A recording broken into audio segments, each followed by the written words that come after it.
Hello दोस्तों, फिर से स्वागत है मेरा चैनल पे। मेरा चैनल का नाम है इलेक्ट्रॉनिक्स इंडिया। मैं लोटन फिर लेके आया हूँ एक नया वीडियो। देख सकते हैं हमारे पास एक लोकल मेड का टीवी है, 14 इंच का टीवी है।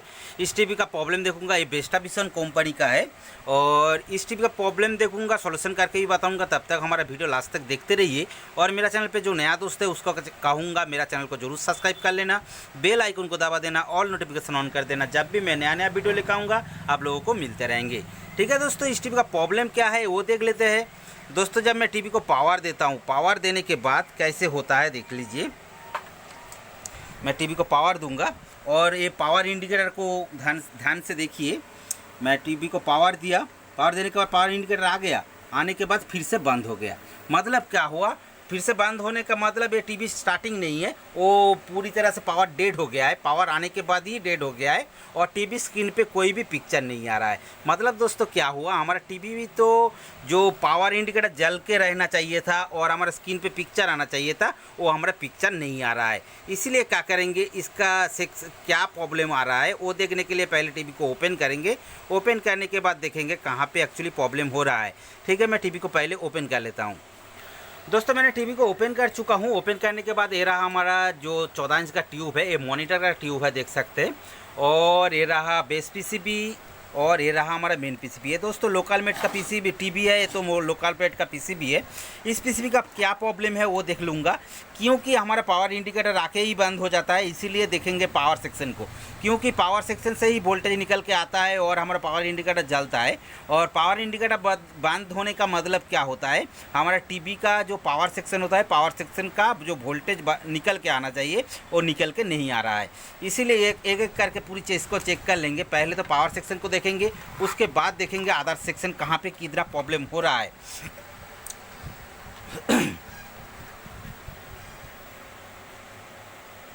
ठीक है दोस्तों, पहले तो मैं पावर सेक्शन को चेक करूंगा, पावर सेक्शन का वोल्टेज क्या बता रहा है। मैं टीवी को पावर दे देने के बाद हमारा टीवी पे एक चीख करके आवाज़ होने के बाद हमारा जो वोल्टेज आना चाहिए था, थोड़ा सा वोल्टेज आने के बाद वो फिर से हमारा पूरी स्टैंड बाई सेक्शन पे पूरा वोल्टेज पूरा डेड हो गया है और आहिस्ता आहिस्ता जो कैपेसिटर का वोल्टेज स्टॉक करके रखा था वो वाला वोल्टेज आहिस्ता आहिस्ता बैठ गया है। मतलब क्या हुआ, हमारा पावर सेक्शन ही वोल्टेज नहीं निकल रहा है। और देखिए, ये तो 110 वोल्ट का जो कनेक्शन है और उसके बाद ये रहा हमारा 27 वोल्ट का कनेक्शन और ये रहा हमारा 12 वोल्ट का जो कनेक्शन 12 वोल्ट का और ये रहा हमारा 14 वोल्ट 16 वोल्ट जो भी होता है, जो साउंड सेक्शन के लिए दिया जाता है। मतलब हमारा पावर सेक्शन से कोई भी वोल्टेज नहीं निकल रहा है। ठीक है दोस्तों, मैं क्या करूँगा, हमारा जो आउटपुट सेक्शन होता है, आउटपुट सेक्शन को पहले ओपन कर दूँगा, क्योंकि हमारा वोल्टेज बैठा दे रहा है। कभी कभी क्या होता है, हमारा आउटपुट सेक्शन पे कुछ भी सेक्शन पे ख़राब रहेगा तो इस वाला प्रॉब्लम देगा, क्योंकि कुछ भी शॉर्टेज रहेगा तो पावर सेक्शन का पूरी तरीक़ा से जो मेन वोल्टेज होता है 110 वोल्ट, वो वाला वोल्टेज क्या होगा, पूरी तरह से बैठ जाएगा और बैठने के कारण ही पूरी तरह से पावर सेक्शन डेड हो जाएगा।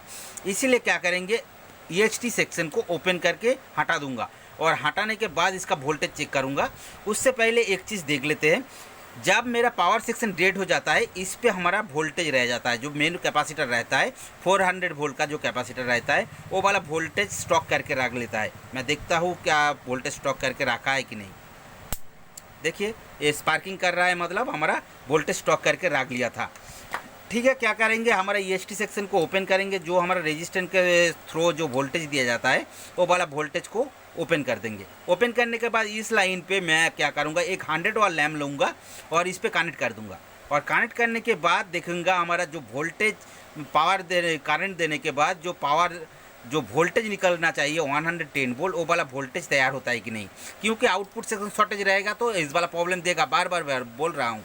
और इसको ओपन करके एक 100 वाला लैम्प लगा लेता हूँ।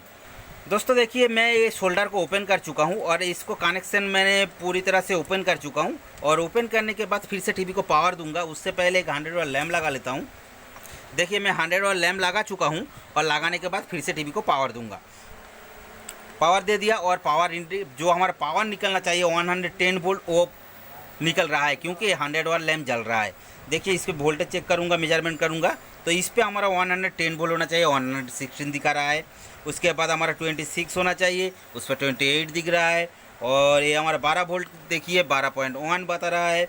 और ये हमारा 16 वोल्ट जो हमारा साउंड सेक्शन के लिए होता है 14 वोल्ट 0.7 दिख रहा है। मतलब हमारा पावर सेक्शन सही तरीके से काम कर रहा है।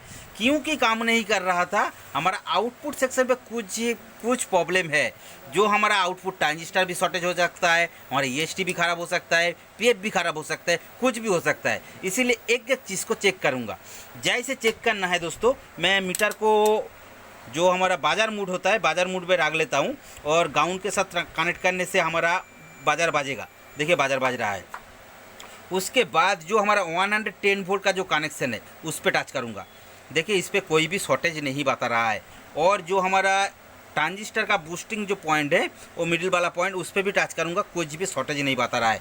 मतलब क्या हुआ, हमारा ट्रांजिस्टर सही है। एक ग्राउंड है, ये भी ग्राउंड है, ये मेन पॉइंट है।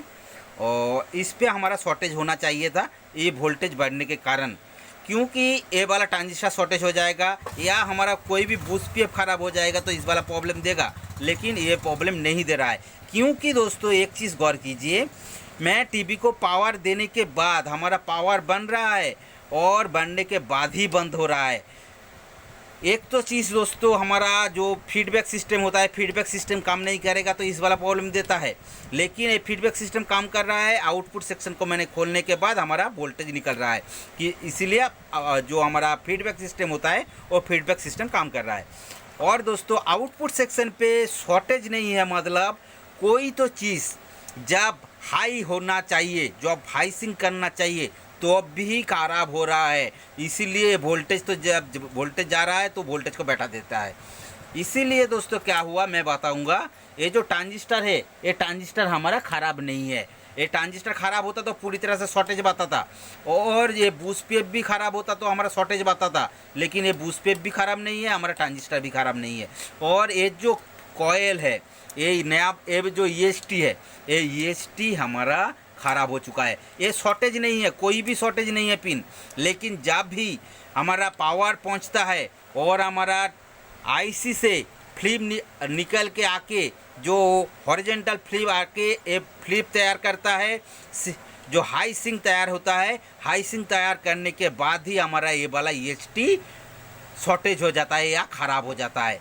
क्योंकि दोस्तों इसका अंदर कॉयल होता है, EST का अंदर कॉयल होता है। वो कॉयल सही तरीके से काम नहीं कर रहा है। या हमारा जो EST कॉयल होता है, EST कॉयल का जो हाई बूस्टिंग जो वायर होता है, ये हाई बूस्टिंग वायर के मतलब जो मिडिल में एक डायोड लगा रहता है, वो डायोड हमारा कभी कभी EST पे ख़राब हो जाता है। इसीलिए वो डायोड तो आप लोग चेंज नहीं कर पाएंगे, क्योंकि ये पूरी तरह से अंदर में रहता है और उसको खोल नहीं सकते आप लोग। इसीलिए ये पूरी तरह से पूरा EST को ही चेंज करना है। और चेंज करने के बाद देखेंगे हमारा सिस्टम पे जो प्रॉब्लम था वो सॉल्व होता है कि नहीं। दोस्तों ये हमारा जो EST है, ये EST का नंबर आप लोगों को दिखा देता हूँ। दोस्तों देखिए BSC 25T1010A। इसके बदले में मैं नया वाला EST निकल के रखा था, वो EST को लगाऊंगा। देखिए और BSC 25T1010A ये वाला EST को कनेक्ट करूंगा। और कनेक्ट करने के बाद देखेंगे इसका जो प्रॉब्लम था वो सॉल्व होता है कि नहीं। ठीक है, मैं EST को चेंज कर लेता हूँ। दोस्तों हमारा जो पुराना वाला EST था उसको मैंने चेंज करके नया वाला EST लगा चुका हूँ। और लगाने के बाद इसको फिर से पावर दूंगा। देखिए पावर दिया, और पावर देने के बाद हमारा पावर जो बल्ब लगाया हुआ है वो जलना शुरू हो गया है। और उसके बाद ये तो वोल्टेज देख सकते हैं, पहले भी मेजर कर चुका हूँ, जो 150 दिख रहा है। और ये जो हमारा रेजिस्टेंस को मैंने ओपन करके रखा था उसको मैं टच करूँगा। देखिए टच किया, और टच करने के बाद हमारा जो वोल्टेज पूरी तरह से बैठ गया जाता था वो वाला प्रॉब्लम सॉल्व हो गया है। क्योंकि हमारा ये वाला EST ही ख़राब था। देखिए दोस्तों हमारा टीवी स्क्रीन पे हमारा पिक्चर भी आ चुका है। और जो कलर पिचिंग देख रहा है वो हमारा मैग्नेट का कॉयल जो लगाना होना चाहिए, उसको मैंने ओपन किया था और डिगोजिंग नहीं हो रहा है और हमारा जो प्रॉब्लम था वो सॉल्व हो चुका है। हमारा टीवी पूरी तरह से डेड होके आया था और हमारा स्क्रीन पे कोई भी पिक्चर नहीं था, वो वाला पिक्चर प्रॉब्लम सॉल्व हो चुका है।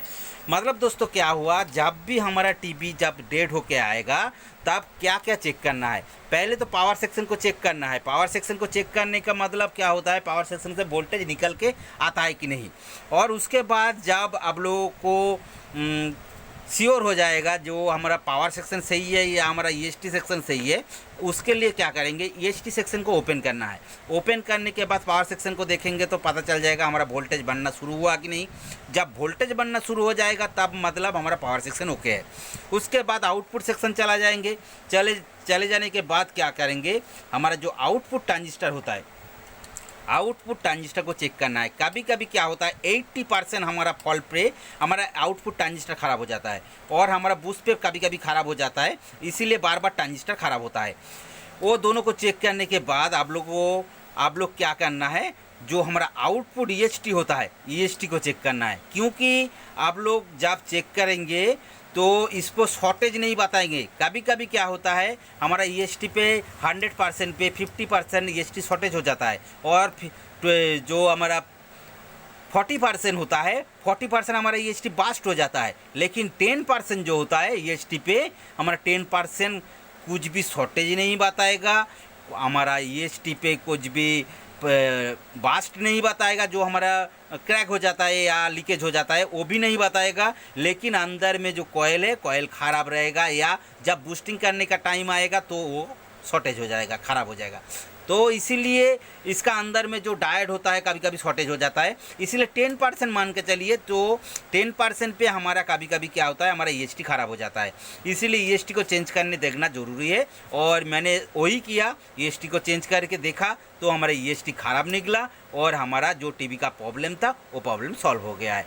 ठीक है दोस्तों, इसी तरह का नया नया वीडियो मिलने के लिए मेरा चैनल को जरूर सब्सक्राइब कर लेना, बेल आइकन का दबा देना, ऑल नोटिफिकेशन ऑन कर देना। जब भी मैं नया नया वीडियो लेकर आऊँगा आप लोगों को मिलते रहेंगे। ठीक है दोस्तों, मिलते हैं नेक्स्ट वीडियो पर। तब तक के लिए दोस्तों गुड बाय।